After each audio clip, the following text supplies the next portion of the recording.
Ay, ay, ay, ay. Oh Lord, oh Lord. Ay, ay, ay, ay.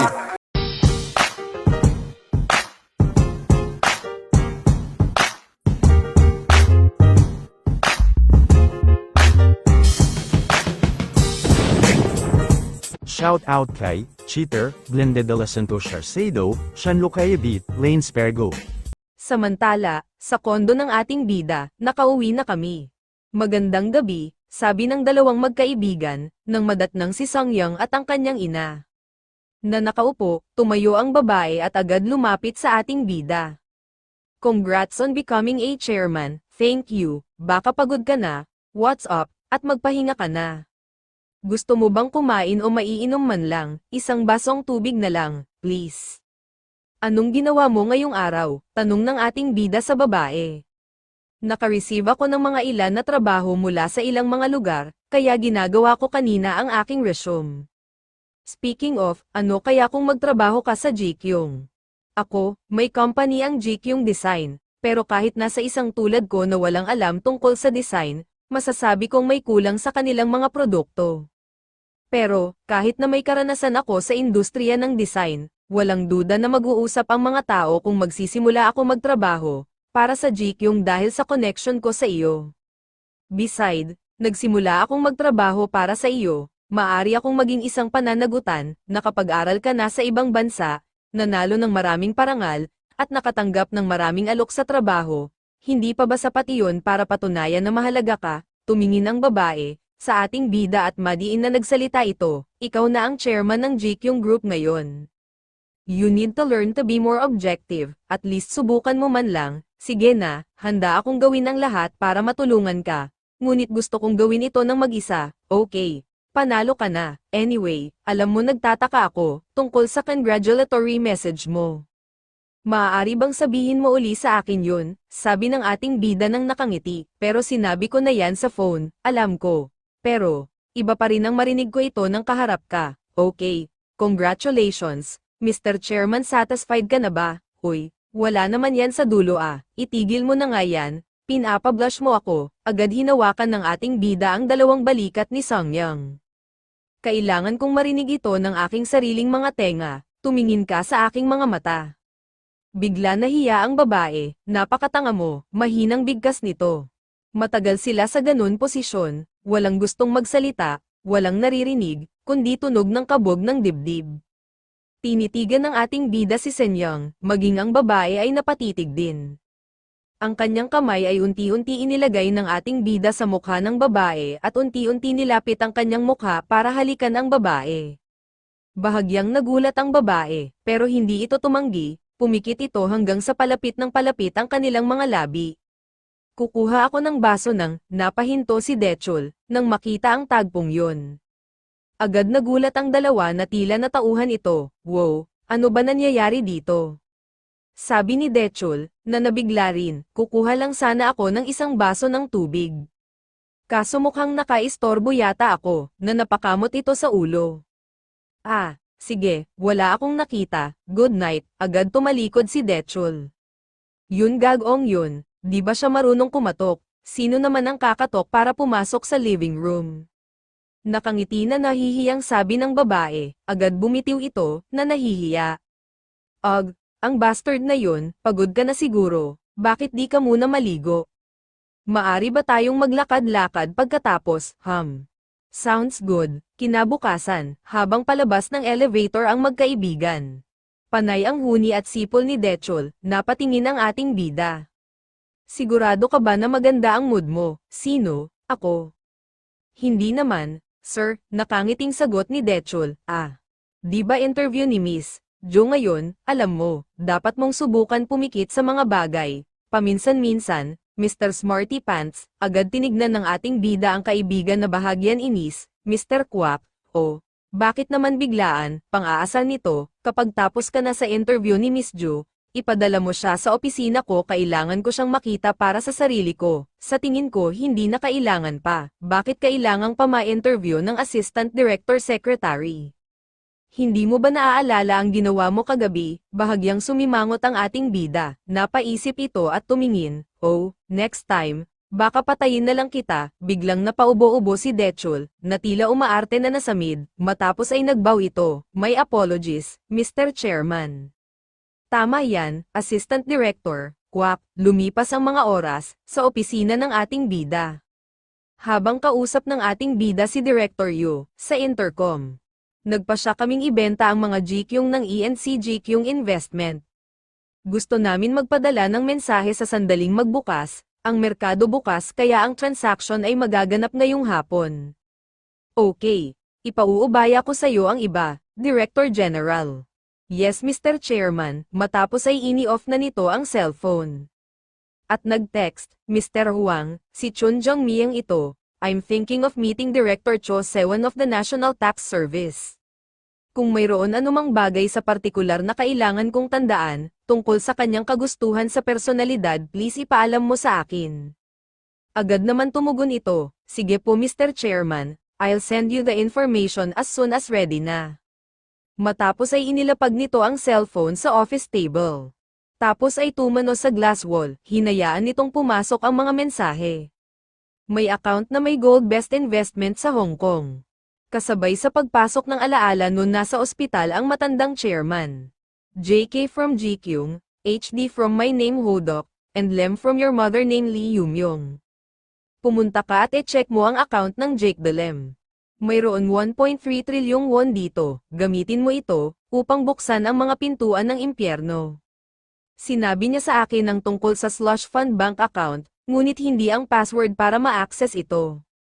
Nagtataka ako kung bakit, samantala, sa opisina ng Morning News. Talagang dinudurog namin ang aming mga leeg sa pamamagitan ng pagsasabi sa iyo tungkol sa Daekyang ENC. Sa pamamagitan ng pagbabahagi ng impormasyon ito sa iyo, gusto naming gawing malinaw na wala kaming lihim na motibo. Hyun Changki, Morning News Reporter, Morning News CEO. Mr. Choi, kami po ay, oo, naiintindihan ko. At si Miss So, opo, sagot ng babae ng nakatungo. Mukhang hindi ka okay sa pinag-uusapan natin ngayon, dito. Choi Manho, Director of Planning, hindi ka ba comfortable sa meeting na ito? Hindi po, sir, ngunit inilabas ko po ito sa amin ng ganito, nakakasakit po kasi yung article sa GQing. So Sumi, Morning News Reporter, hindi nyo ba naisip na censorship ang ginawa nyo? Habang nakayuko ang babae, mahina na naririnig pa rin ang galit at mura ng kanyang senior at CEO ng kanyang pinagtatrabahuan. Buisit, baliw kang bitch ka dahil sa katangahan mo. Sa tingin mo inalis na namin ang mga ads from Morning News sa censorship.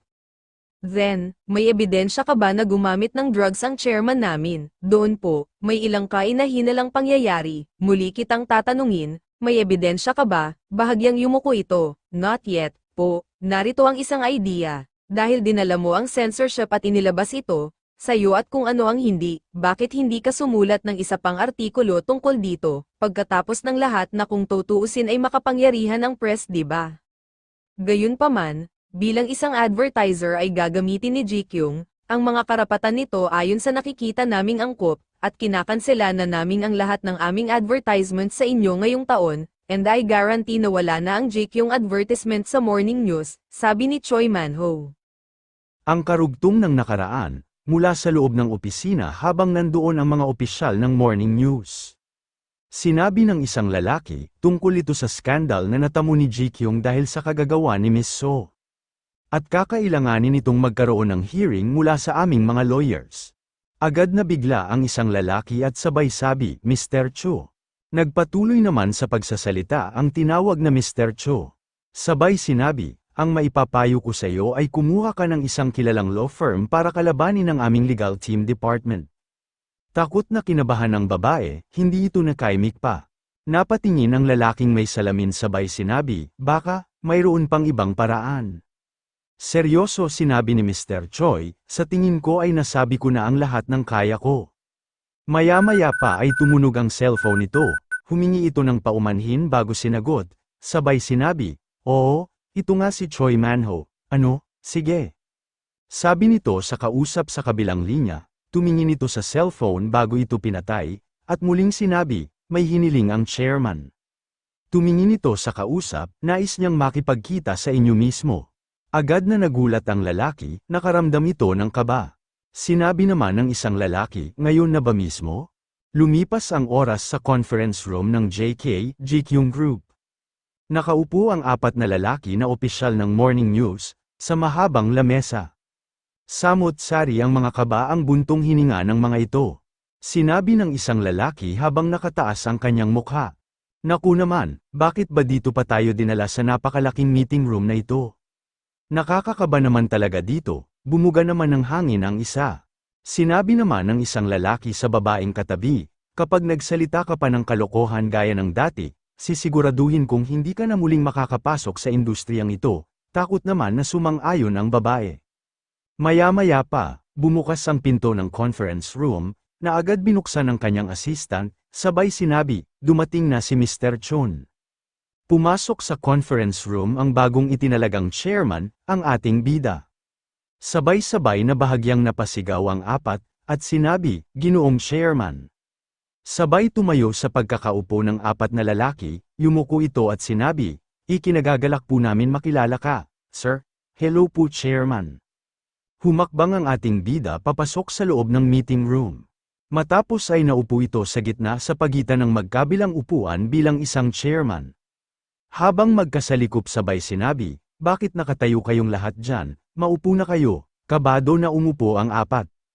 Seryoso na tumingin ang ating bida sa 4, at sinabi, ikaw na nasa dulo, ikaw marahil si Miss So. Bahagyang pinagpawisan ang babae, at sinabi, ako nga po sir. Humalukip-kip ang ating bida at muling sinabi, nabasa ko ang mga article mo. Kabado na sinabi ng babae, I'm sorry po, Chairman, kumunat ang noo ng ating bida at sinabi, mahirap para sa akin na maintindihan kung bakit ka nagsusulat ng ganito, at nabalitaan ko na tumanggap ka ng pera mula sa Dekyo ENC, bakit kaya? Kabado na hindi maipaliwanag ng maayos ito ng babae, at pautal-yutal nitong sinabi, kasi po, yun po ay. Pinutol ng ating bida ang paliwanag ng babae, sabay sinabi, sa ganitong nakakapukaw na headline, sigurado akong madali mong makukuha ang atensyon ng publiko. At natural lamang na susunod din ang mga plataporma ng media sa pagpapalaganap ng iyong mga artikulo o magsisimulang maghanap ng kasunod na artikulo. At sa ganoong lamang ay maniniwala ang publiko sa ideya na kami ng fiancé ko ay mga adik sa droga. At syempre, ito ay aalamin ng legal department ang tunay na pangyayari, ngunit sa tingin ko ay magkakaroon ito ng malaking pinsala sa GQ. Sabay kumuyam ang kamao ng ating bida at malakas nitong hinampes ang lamesa, na lumikha ng ingay, at malakas at inis nitong sinabi, isang marumi at palihim na pamamaraan na tulad nito. Ganyan ba pinaglalaroan ng mga press ang publiko at itinatatag ang opinyon ng nakararami, mali ba ako?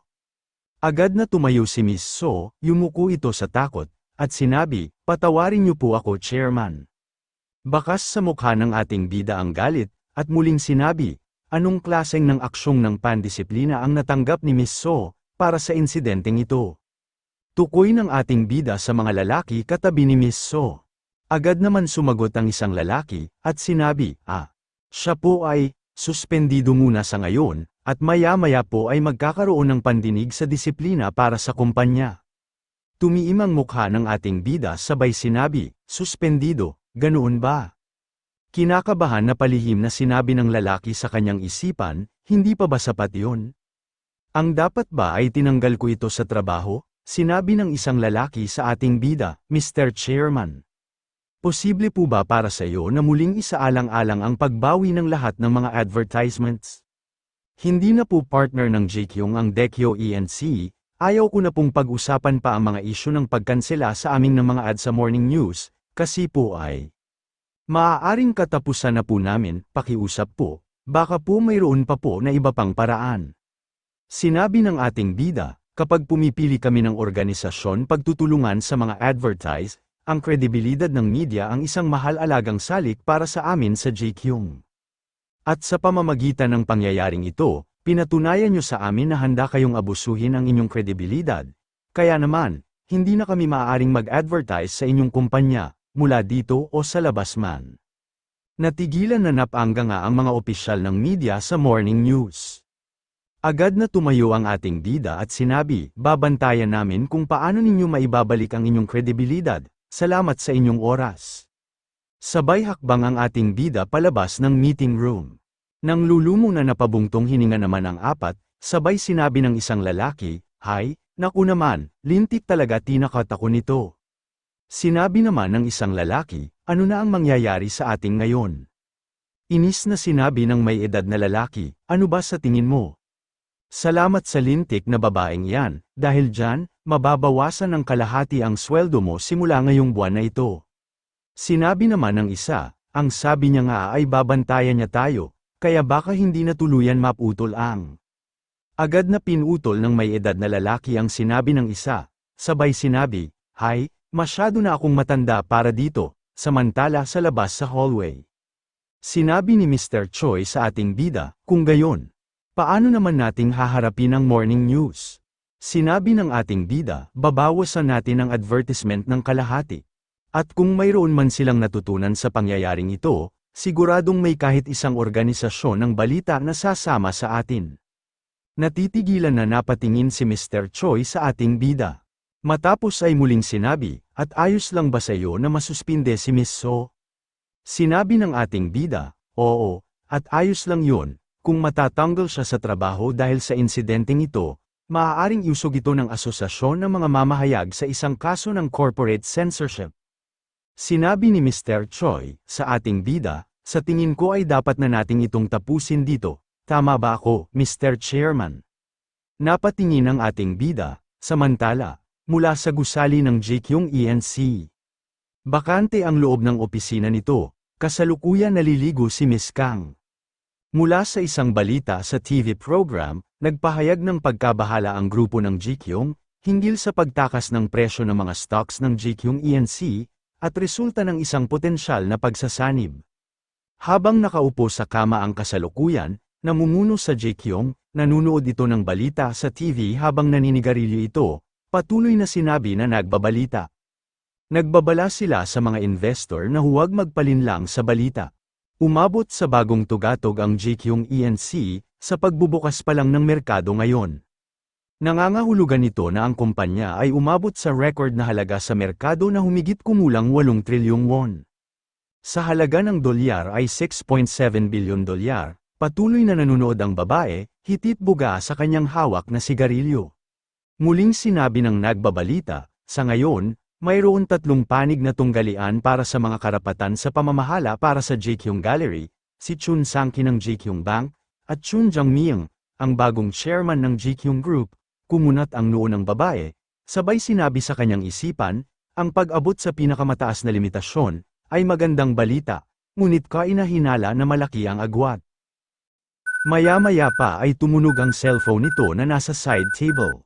Agad niya ito kinuha at sinagot, "Ano po yun, Papa?" Sinabi ng nasa kabilang linya na ama ng babae, "Ako ito, nanunood ako ng balita at..." Pinutol ng babae ang sasabihin pa sana ng kanyang ama. Sabay sinabi, "Nanunood din po ako, huwag na kayong mag-alala pa." Sinabi ng ama ng babae, "Sigurado ka bang ayos lang, na patuloy akong bumili ng shares?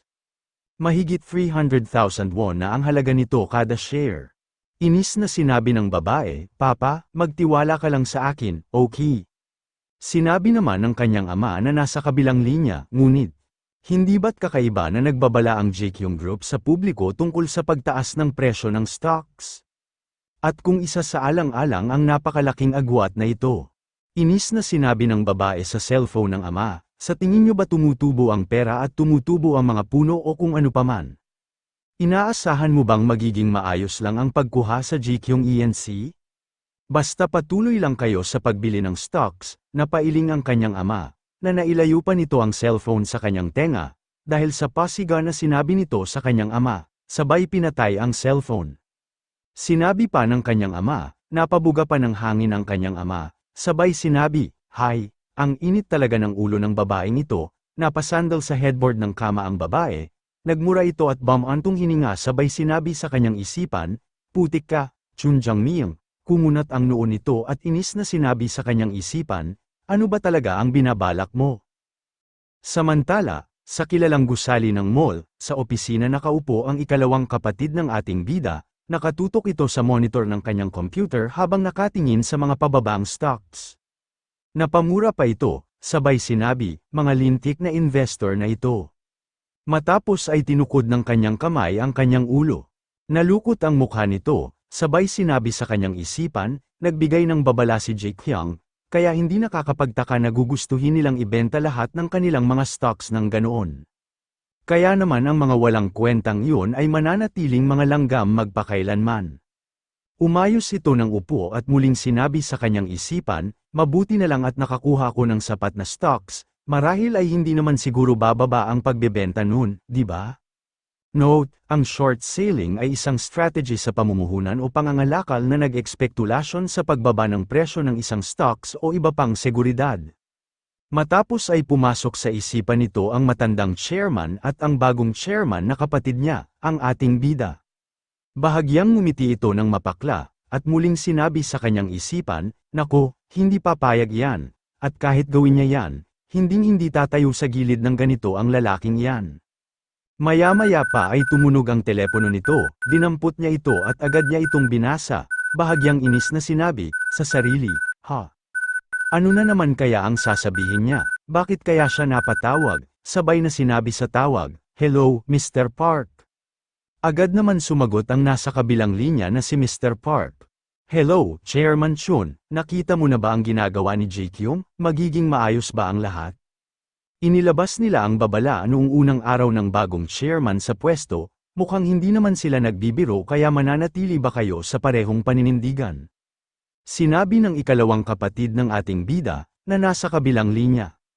Mas kilala ko siya kaysa kaninuman, at nag-aalala ka. Nangako ako na aakuin ko ang responsibilidad at sasakupin ang anumang pagkalugi ng kapital.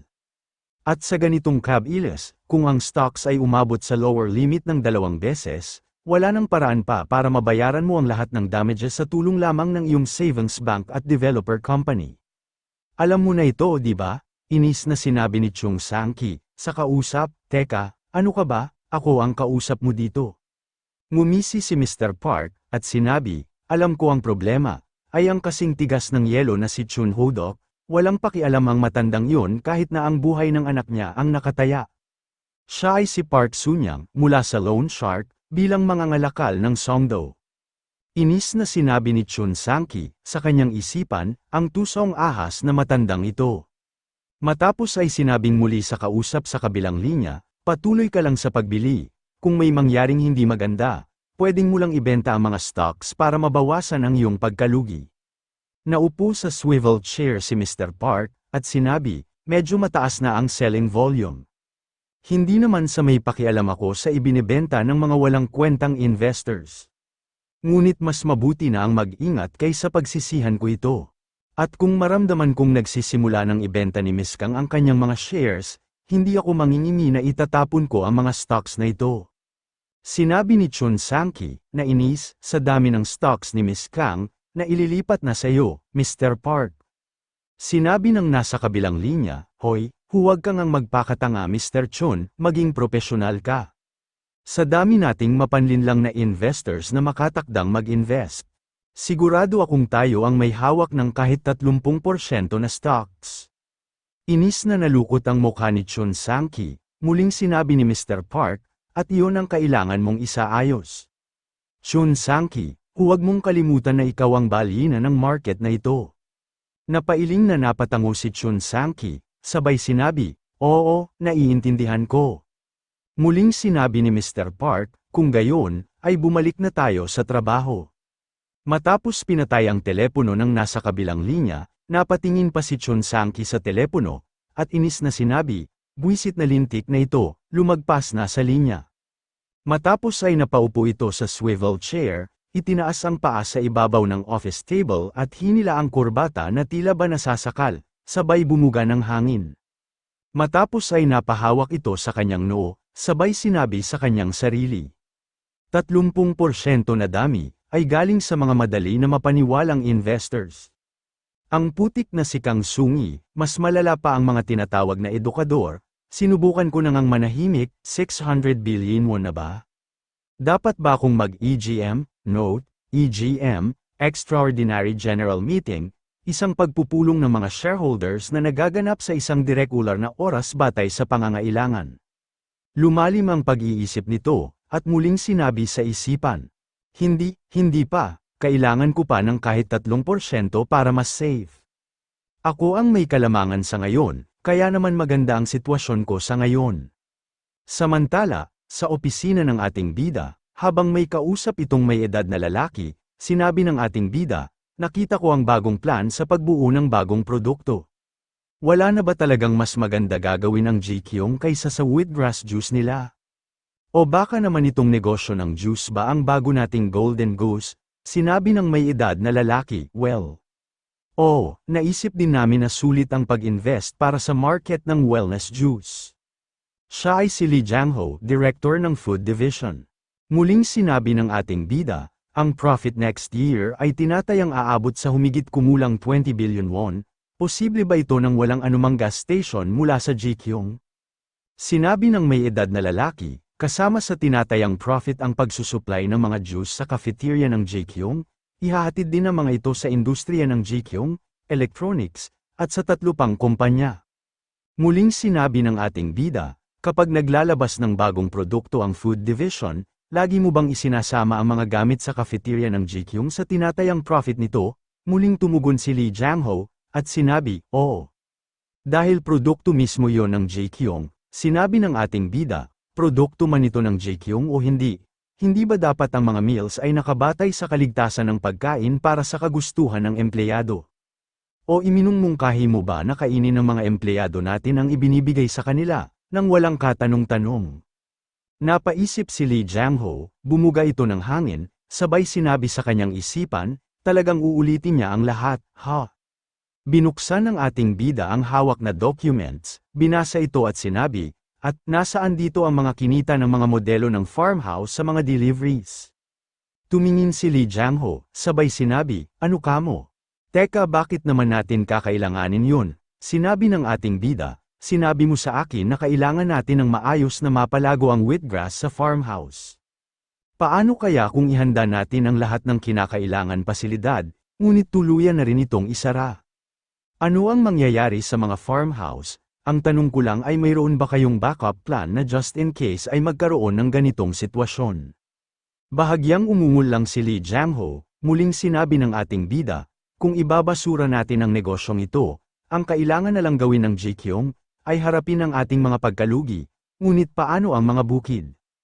Hahayaan mo ba silang mamatay, at ang farmhouse na yun mismo ang pundasyon na sumusuporta sa iyong mga tagumpay, Mr. Lee?